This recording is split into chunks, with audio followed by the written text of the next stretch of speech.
I might continue to disagree. I don't think playable elites are essential to the gameplay experience. Yeah, and I'm sorry I just made all the Halo furries really mad with that statement, so I'm sure I'll hear about that on Twitter later. I'm Ascend Hyperion, and this is a beer, so you know what time it is. I'm gonna ruin this carpet. Let's Argue is where I take your Halo takes, put them up on the chopping block, let you know if I agree or disagree, and explain why. And in the comments now, a couple of you have asked me about like what I'm drinking in the videos. I think in the first video it was a Dos Equis, and then in the second one is a Miller Lite, and in the third one I had a Boulevard Hazy Wheat. Today was a suggestion from a viewer. This is, and like no joke, this is a Hoegaarden. But yeah, this is a Belgian white, and it is not bad at all. Actually, this is my first time having it, and it's actually pretty good. Good suggestion, thank you. I will not be drinking every beer you guys suggest to me on this show, so don't even go there. But you know, if you guys want to slide one in every now and again, I might pick them up. If you want to participate in Let's Argue, all you have to do really is follow me on Twitter at Ascend Hyperion, linked below. I post threads for Let's Argue for you to drop your Halo takes and pick a couple out every week. I'm also picking a hair out of my mouth. Let's get this started.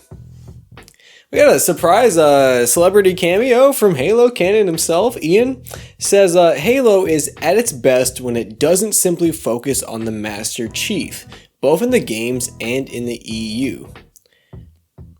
I disagree. I think I'll do a clever thing with the text, with the text. I don't know if Halo is at its best. That's maybe a little subjective. But I think if games like Halo Wars and Halo Reach and Halo ODST have showed us anything, it's that Halo doesn't have to have the Master Chief in the game, let alone as the focal point, to have really compelling and interesting and great stories. And this idea from Ian here kind of ties into this new cult idea that Halo should end the Master Chief story, that Halo should get rid of the Master Chief.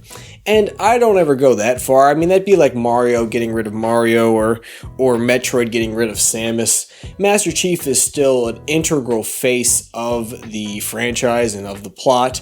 And I think if anything, we can find a happy middle ground of letting there be spin-off games and spin-off characters, but still have the Master Chief story continue in its own right.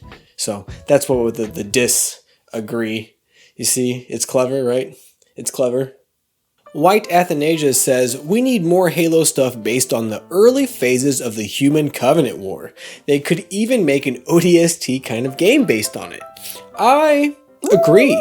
Halo Wars 1 was the first game that really, I mean like seriously defined what the Human Covenant War was. Halos 1 through 3 do a terrible, I mean absolutely terrible job in the grand scheme of conveying what the Human Covenant War implied and meant for humanity. And that's because in many ways the Halo games are about like the tertiary, the ancient power conflict. It's not about the whole like galactic war thing. That's just, in some ways, it's just background to the ancient power thing.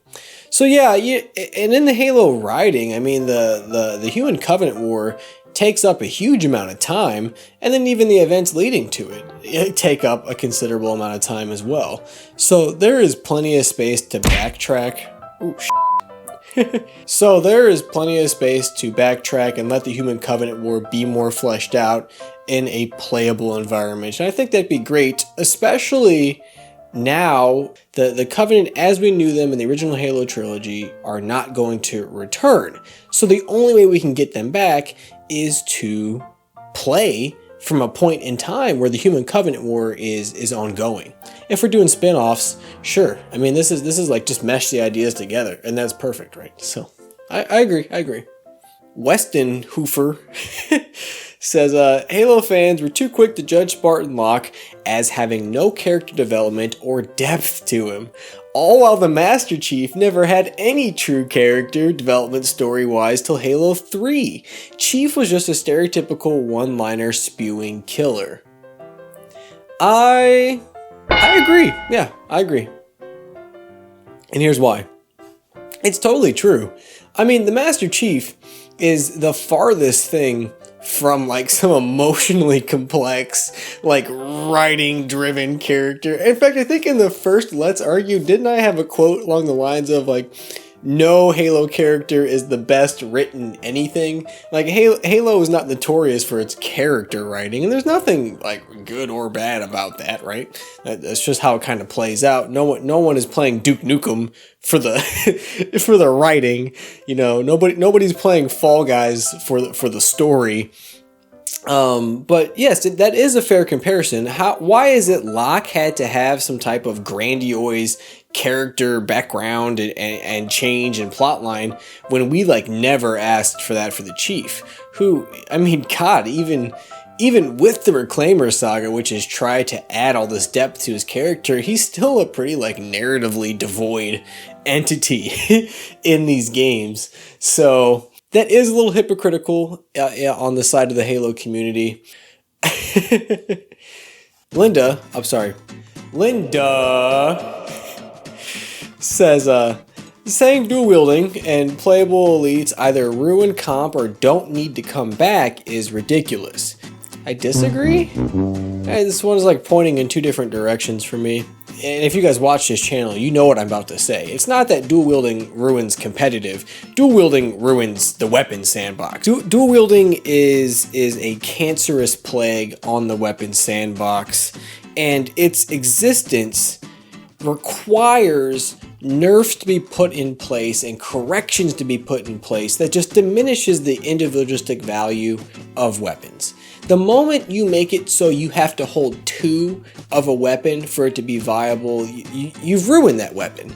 And dual wielding inherently is going to force that as a correction to the gameplay experience. So dual wielding, and if you don't believe me, I have a whole video about it. You can watch that and choose to not believe me, but we won't go through the whole 900 yards here, right? But I think it's worth considering that dual wielding, while we might remember it fondly, does have negative implications, and there's a reason Bungie got rid of it, and there's a reason 343 didn't bring it back. So it's not just for shits and giggles that it's gone. Now, in terms of playable elites, I guess we're talking about like the don't need to come back part, which, you know, I might continue to disagree. I don't think playable elites are essential to the gameplay experience. Yeah, I'm sorry I just made all the Halo furries really mad with that statement, so I'm sure I'll hear about that on Twitter later. The lack of playable elites is not as big a deal as some people have made it out to be.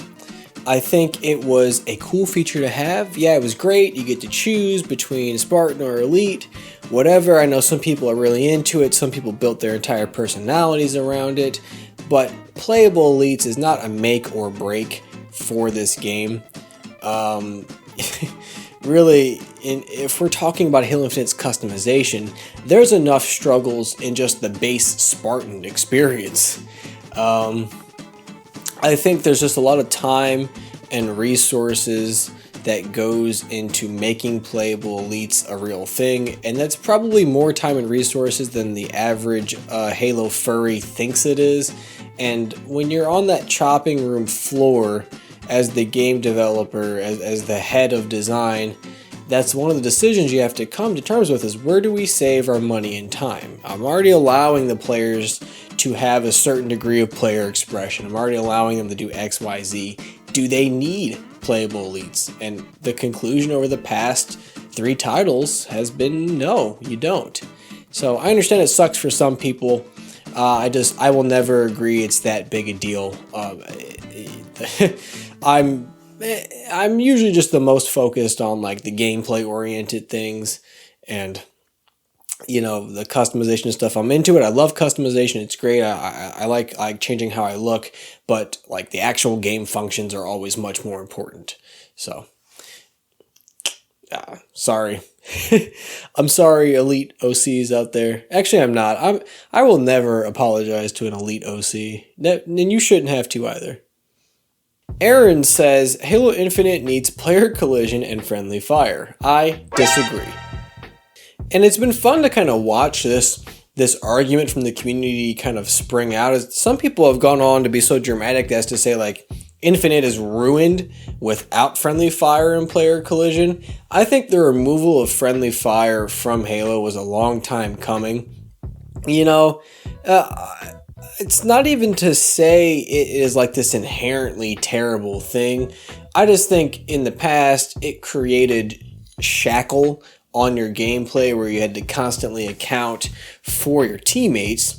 And now in Infinite, you can kind of let whatever's in your hand or in your pockets just like play to the fullest, play to the nines, and just absolutely just go to town on the enemy without having to worry about betrayals and getting booted from the game for using like the flamethrower. I think we've all been there where like you're doing something you didn't intend to kill your teammate, but now suddenly you're booted from the match.